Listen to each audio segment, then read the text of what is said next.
Glavni del programa nadzornega odbora so neposredni nadzori in v Zagorju se bodo letos lotili velikih javnih podjetij in javnih zavodov.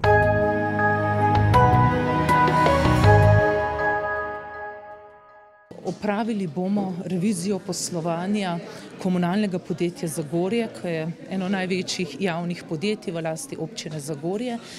Ponavadi smo revidirali in pregledovali poslovanje samo enega javnega zavoda.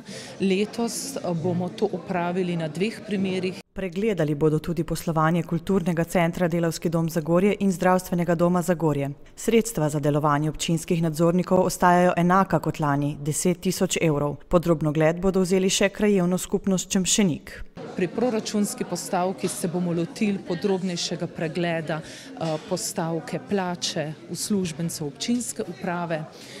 Skratka, program je kar ambiciozno zastavljen, zato je naš cilj letos, da z nespremenjenim obsegom javnih sredstev naredimo več.